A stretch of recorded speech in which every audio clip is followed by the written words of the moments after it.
They told me not to ask questions. They told me I wouldn't understand. They were wrong. When the message came through, I didn't feel shock. I didn't feel triumph. I didn't even feel anger. I remember noticing how steady my hands were, and thinking that was strange. I remember sitting there, phone in my lap, realizing something fundamental had just shifted, and feeling almost disappointed. Like I'd finally confirmed something I'd already been carrying for years. Before I tell you what the message said, I want to speak directly to you for a moment. If you've ever been cast in a role you didn't choose, if people decided what you could handle before you ever had the chance, I think you'll understand why this story matters to me. Not because it ends cleanly, but because it ends honestly. I was 29 years old when I found out my parents had hidden my birth records. Not misplaced them. Not misunderstood them. Hidden them. On purpose. That part came later. First, there was only a notification. I was sitting alone in my apartment on a Sunday afternoon, the kind of quiet day that feels like a pause rather than a rest. I had laundry going, a half-finished mug of coffee on the counter. Nothing dramatic. Nothing memorable. I was scrolling without thinking, clearing notifications the way you do when you're avoiding something else. Then I saw a message request from a name I didn't recognize.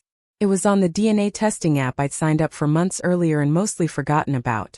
I hadn't taken it seriously. It felt like a novelty at the time, something you do out of curiosity, the way people look up old classmates or trace imaginary family trees. My parents hadn't loved the idea, but they hadn't stopped me either. They rarely stopped me from doing things they didn't approve of. They just made it clear I shouldn't expect answers. The message was short, direct, almost polite. Hi. This might sound strange, but according to the results, we share the same biological father. I read it once. Then again. I checked the username. I checked the profile. I checked the test percentages, the shared markers, the clinical language that leaves very little room for interpretation. I was careful. Methodical. I wanted to be sure I wasn't misunderstanding something obvious. What I didn't do was panic. That surprised me. All my life, my parents had treated certain topics as fragile, dangerous. My origins especially. Whenever I asked questions as a child about hospital records, about relatives I'd never met, about why my last name didn't match some documents I'd seen, they would tense in the same subtle way. A pause. A look between them. Then a firm redirect. Some things don't need to be dug up, my mother would say. You wouldn't understand, my father would add gently. Always gently. Over time, I learned what was expected of me. I learned that being easy was safer than being curious. That trust meant not pressing. That maturity meant letting things go. So I did. I grew up believing my role in the family was to be reasonable, accommodating, the one who didn't make scenes, the one who accepted explanations without demanding proof. I thought that made me strong. I thought it meant I was respectful. And for a long time they seemed to believe that too. Which is why, sitting there with that message glowing on my phone, I didn't feel proud. I didn't feel vindicated. I felt quietly corrected. Not by the stranger who'd written to me, but by reality itself. Because in that moment, it became very clear that the story I'd been given about myself wasn't incomplete by accident. It had been edited, curated, and the assumption underneath it all was simple, that I couldn't handle the truth. They believed silence was protection. They believed avoidance was kindness. They believed I would break if I knew. What they never considered was that I'd grown strong in the dark. I didn't reply to the message right away. I didn't call anyone. I didn't confront my parents. I just sat there listening to the washing machine hum, and let one thought settle fully into place. This wasn't about exposing anyone. It wasn't about revenge. It was about understanding who I was accurately for the first time. And once you see that clearly, you can't unsee it. Before any of this happened, my life looked stable in a way that made people comfortable. Not exciting. Not dramatic. Just settled. I lived alone in a small apartment I could afford without stress. I worked a job I didn't love but trusted. I paid my bills on time. I showed up when I said I would. I had friends who described me as low maintenance, which I took as a compliment back then. My parents liked to say I was independent, but what they really meant was that I didn't ask them for much. We talked regularly. Sunday calls. Occasional dinners. Holiday obligations handled efficiently, without friction. There was affection, but it was contained. Nothing spilled over. Nothing messy. Growing up, that containment had rules. My parents valued calm above all else. Calm voices. Calm reactions. Calm expectations. When things got tense, they didn't argue, they closed ranks. They became united, quiet, immovable. As a child, I learned quickly that emotional intensity didn't get answers. It got distance. So I adapted. I became observant instead of reactive. I asked questions softly, and when those questions were met with vague responses, I told myself it wasn't important, or that I was being intrusive, or that some families just didn't talk about everything, especially not the past. There were gaps I learned to step around. I didn't know much about my mother's pregnancy with me. I didn't know why there were no photos from the hospital. I didn't know why my birth certificate was something I'd never actually seen, only been told about. Whenever I brought it up, my mother would smile too quickly and say, "Why does that matter now?" My father would add, "You had a good childhood. That's what counts."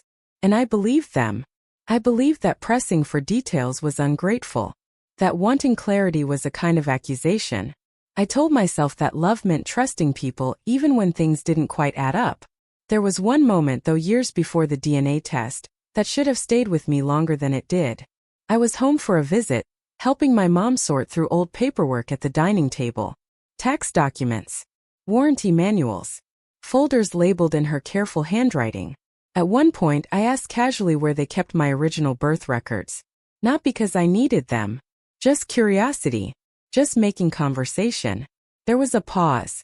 Not a dramatic one. Just a fraction too long. My mother's hand stopped moving. My father looked up from his phone.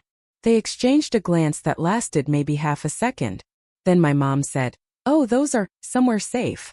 I nodded. I didn't ask where. That was the pattern. A question. A pause. An answer that sounded reasonable if you didn't examine it too closely. And me always deciding not to examine. Internally, I had a system of beliefs that made this all feel acceptable. I believed my parents knew more than I did. I believed they were protecting me from something unnecessary. I believed that if there were anything important for me to know, they would tell me when the time was right. I also believed quietly that pushing would change how they saw me. I didn't want to be difficult. I didn't want to be dramatic. I didn't want to be the reason the temperature in the room dropped. So I learned to stay within the lines they'd drawn, even when I wasn't sure why those lines existed. From the outside, nothing looked wrong. There were no scandals, no estrangements, no obvious secrets. Just a family that valued privacy. Just parents who didn't overshare. And a daughter who learned to make herself smaller in places where curiosity might cause friction. When I signed up for the DNA test, it didn't feel like rebellion. Felt harmless. A way to learn about distant ancestry. Percentages. Regions. Nothing personal. I didn't tell my parents right away, but not because I was hiding it. I just didn't think it mattered. That's the part that's hardest to explain now. How normal everything felt. How safe the structure seemed. How certain I was that the roles we'd settled into were permanent. I didn't know I was standing on something hollow. I didn't know the stability I trusted depended on my silence. And I didn't know how quickly that silence was about to stop being an option. Now let me ask you something before I go further. Have you ever had that gut feeling that something was off, but you ignored it because you didn't want to believe it? Tell me in the comments. I want to know I'm not alone in this. After I read the message for the third time, my first instinct wasn't to respond. It was to double-check myself. I opened the app again and went through the results slowly, like I was reviewing a contract. Shared DNA percentage. Relationship estimate. The language was clinical, almost cold. It didn't speculate. It didn't soften anything. It just presented data. Still, I told myself there had to be another explanation. I thought about lab errors. About distant relatives with overlapping markers. About how algorithms weren't perfect. I even Googled how often these tests got things wrong, scrolling through forums where people reassured each other that surprises didn't always mean what they seemed to mean. That became my first line of defense. Doubt directed inward. I reread the message and noticed how carefully it was written. No assumptions. No accusations. Just a statement followed by a question asking if I was open to talking. I stared at the screen longer than I needed to. I wasn't afraid of the person who sent it. I was afraid of what replying might confirm. So instead of answering, I closed the app. I went about the rest of my day with a deliberate normalcy. I folded laundry. I answered emails. I reheated leftovers for dinner. I remember thinking more than once that this was probably nothing, and that reacting too quickly would be embarrassing. That night, lying in bed, I replayed moments from my childhood I'd never thought to examine closely before. Not in a dramatic way. Just small things. Comments. Omissions. The way my parents always spoke about family history in general terms, never specifics. The way certain questions were redirected rather than answered. None of it proved anything. That was the problem. It all lived in the space of plausibility. The next morning, I woke up with the same message still unread. I hadn't dreamed about it. I hadn't imagined worst-case scenarios. I felt oddly calm, which made me suspicious of myself. I wondered if I was dissociating, or if this was just how I processed things, slowly, carefully, without spectacle. I finally replied with a single sentence. Hi, I just saw this. I'm not sure what to make of it yet. It felt neutral, non-committal, safe. The response came an hour later. They said they understood. That they'd had their own shock when the results came in. That they'd already confirmed their side of the family records, including their father's information. They weren't pushing. They just wanted to be transparent. Again, nothing dramatic. Nothing aggressive. I asked what confirmation meant. They explained that their father had acknowledged a past relationship years ago. Brief, complicated, something that had never been fully discussed. They said they'd grown up knowing there might be someone out there. They just hadn't expected to find me this way. I read that paragraph several times. My immediate reaction was to assume there was a misunderstanding. Not on their end, on mine. I thought maybe my parents had adopted me and never told me. Or maybe there was a donor situation I didn't know about. Something medical. Something technical. Something that didn't involve intentional deception. Because the alternative, that the people who raised me had actively withheld something this significant, felt too heavy to pick up all at once.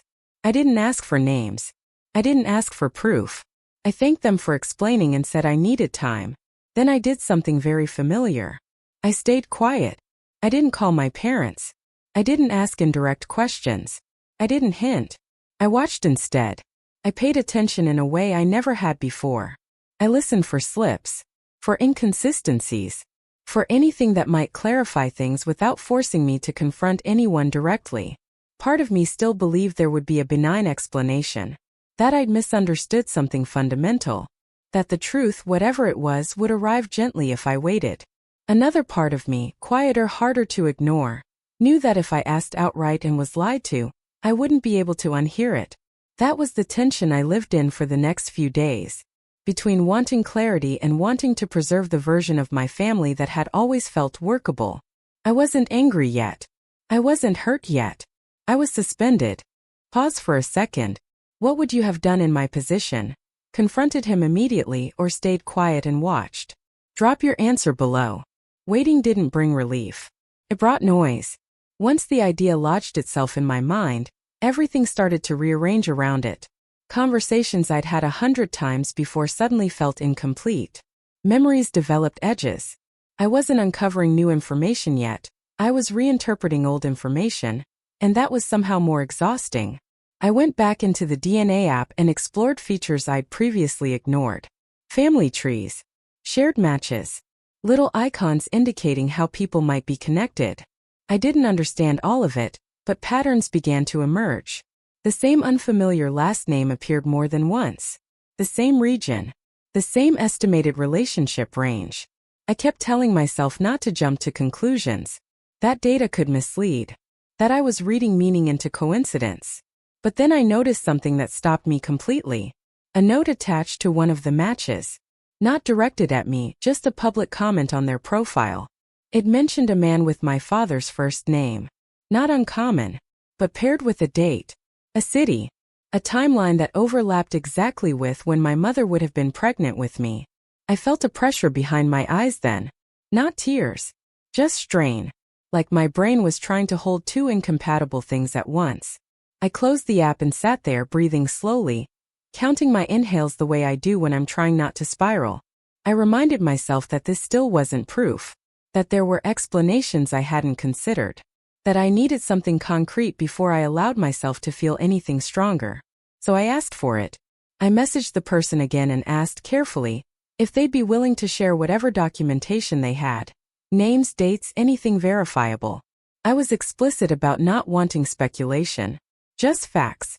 They replied with an apology first. Then they sent screenshots. There was a birth record. Not mine. Theirs. Listing a father with the same full name as the man who raised me. Same middle initial. Same occupation. Same age. I stared at it longer than I want to admit. Up until that point, I'd been holding myself at arm's length from the situation, analyzing it like a problem to be solved. But that document shifted something. It wasn't emotional. It wasn't dramatic. It was administrative. Official. The kind of thing that doesn't exist unless someone filled out forms and signed them. This wasn't rumor. It wasn't theory. It was paperwork. I remember thinking very clearly that this explained something I'd never been able to articulate before. A sense of being slightly out of alignment. Not unloved. Just misfiled. The next betrayal was smaller. Almost forgettable on its own. That's what made it worse. I called my mother that evening not to confront her, just to talk. To hear her voice. To ground myself. She asked how my day was. I said fine. She told me about a neighbor's renovation. About a recipe she'd tried. Ordinary things. At one point she laughed and said, "You know, you've always been just like your father." It was meant affectionately. Casually. A throwaway comment. I felt something tighten in my chest. I realized then how often that phrase had been used. How it had been reinforced. How identity had been shaped by repetition, and how carefully that repetition had been curated. I didn't respond. I let the comment pass, but it stayed with me long after the call ended. Later that night, I pulled out every document I had access to. My passport, my social security card, copies of school records, anything with names and dates. Everything traced back to the same origin point, an origin I'd never actually seen for myself. I emailed the county records office where I was supposedly born and requested a copy of my original birth certificate. The response came 2 days later. They couldn't release it to me without additional verification. That alone wasn't alarming. Bureaucracy is slow, impersonal. But when I asked my parents for help, framing it as a routine administrative issue, their response was immediate and sharp in a way I hadn't heard before. My mother said, "Why are you digging into this now?" My father said, "This feels unnecessary." No explanation. No offer to assist. Just resistance. That was the moment I stopped telling myself I was imagining things. Because concern would have sounded different. Confusion would have invited conversation. This was something else. This was fear, poorly disguised as irritation. I didn't push further that night. I didn't argue. I thanked them for their time and ended the call politely. Then I sat on my couch in the quiet and let the weight of it settle. I need you to understand this wasn't just betrayal. This was my entire reality collapsing. Have you ever been blindsided like this? Share below if you've lived it. By the time I went to bed, I wasn't asking whether the truth existed anymore. I was asking how long I'd been expected not to see it. And whether the version of me they trusted, the accommodating one, the reasonable one, had only ever been safe because she didn't know what questions to ask. Once I stopped questioning whether something had been hidden from me, everything slowed down. Not emotionally, logistically. I didn't cry. I didn't spiral. I didn't confront anyone. What I felt instead was a narrowing, a kind of internal quiet where unnecessary thoughts fell away. I wasn't trying to protect anyone's feelings anymore. I was trying to get accurate. That distinction mattered more than I expected. The first thing I did was stop asking my parents questions they could evade. I realized how practiced they were at that. How quickly they could reframe, soften, redirect. If I wanted clarity, it couldn't come from conversation. It had to come from systems, records, institutions that didn't care about family harmony. So I made a list. It wasn't dramatic. Just a document on my laptop titled Birth Records. Dates, locations, offices, phone numbers. I treated it the way I treat work projects, one task at a time, no assumptions, no emotional language. I contacted the hospital listed on my passport. They had no record of my birth. Not under my name. Not under my mother's. Not on the date I was given. That didn't prove anything on its own. Records get lost. Systems change. But I noted it. Next was the county clerk again. I followed their verification process precisely. Submitted forms. Copies of ID. A notarized request. I didn't mention my parents. I didn't frame it as a mystery. I framed it as a routine retrieval. While I waited, I did something that felt quietly radical for me. I told one person. Not my closest friend. Not someone who would immediately take sides or try to comfort me. I chose a former mentor. Someone older, pragmatic, not emotionally invested in my family. I explained the situation without embellishment. DNA match. Inconsistent records. Resistance when I asked questions. They listened. Then they said, "You're not wrong to investigate this. And you're not imagining the resistance. If there was nothing there, it wouldn't feel guarded." That was it. No outrage. No advice. Just confirmation. It landed harder than any dramatic reaction would have. For the first time, I felt externally anchored. Not reassured, but validated. My role as the overthinking one quietly dissolved. I wasn't being sensitive. I was responding proportionally to evidence. That realization shifted something fundamental in me. I stopped cushioning my actions with guilt. I stopped worrying about whether I was being disloyal.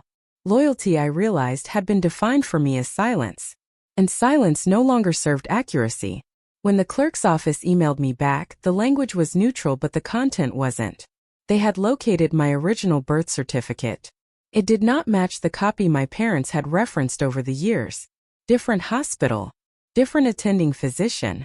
And most notably, a different father listed. Not the man who raised me. The name matched the DNA match's father. I read the email twice.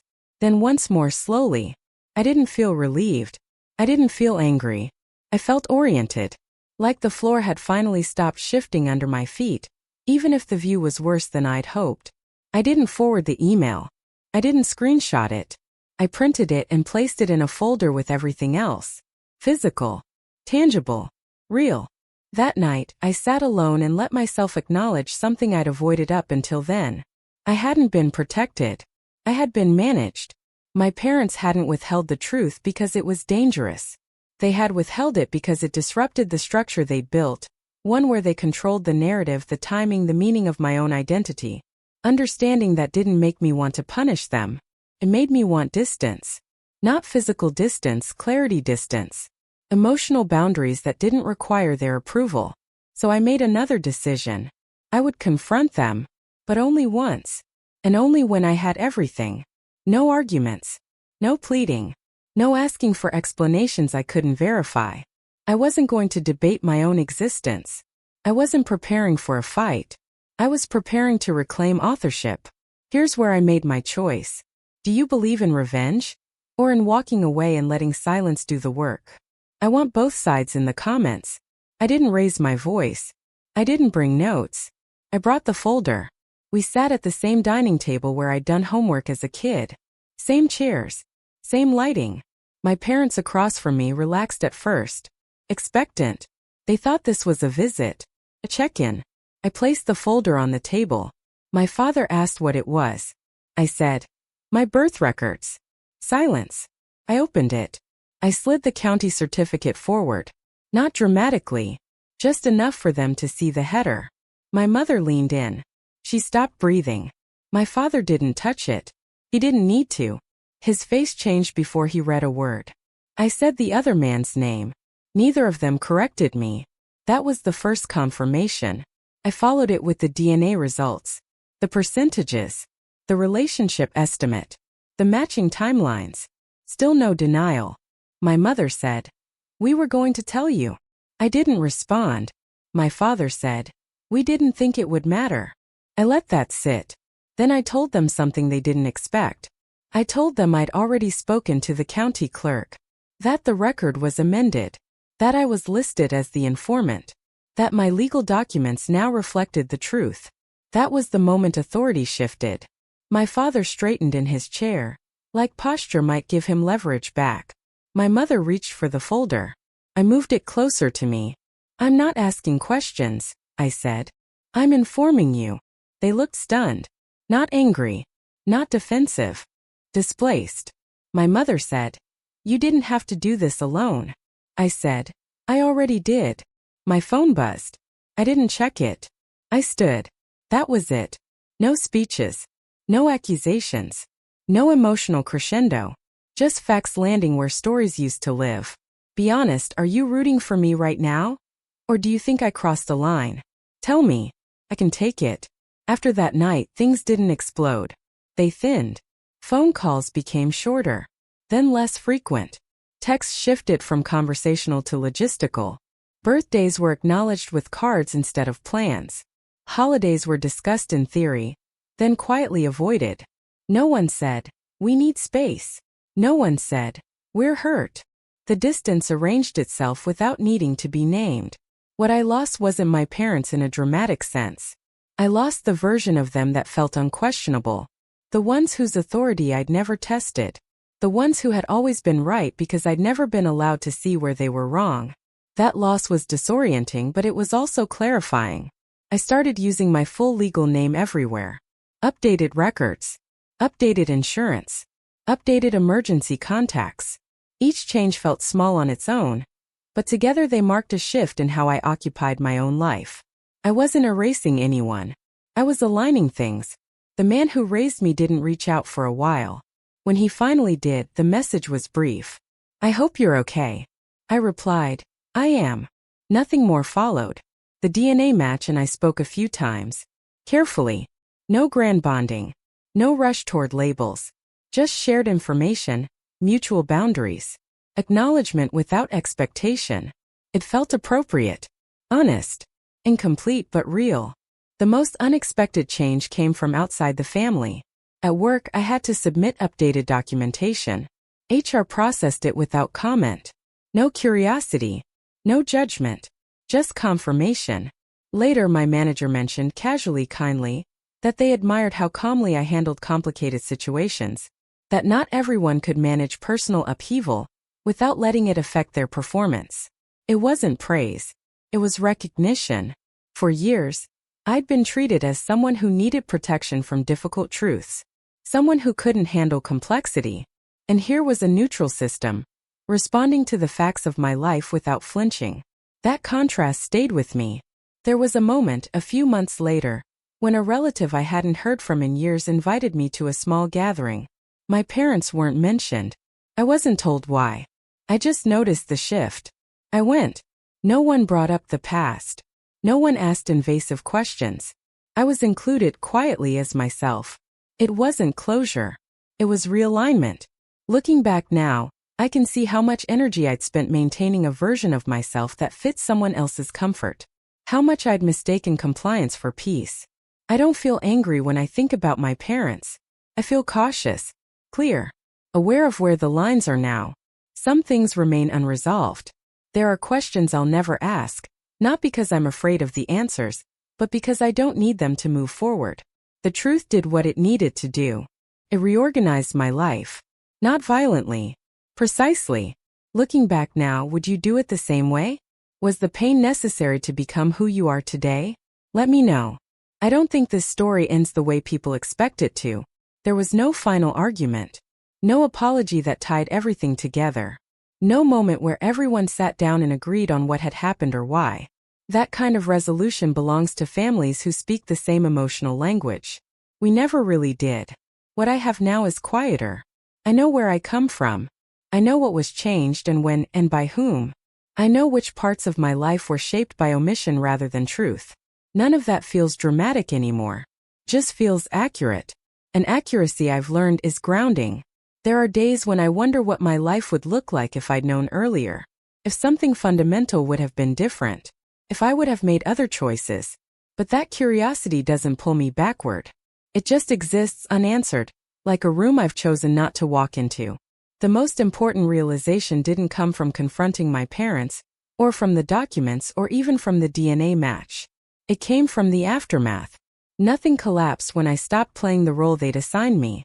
The world didn't punish me for insisting on the truth. The relationships that survived did so without conditions. The ones that didn't revealed their limits. That consequence told me everything I needed to know.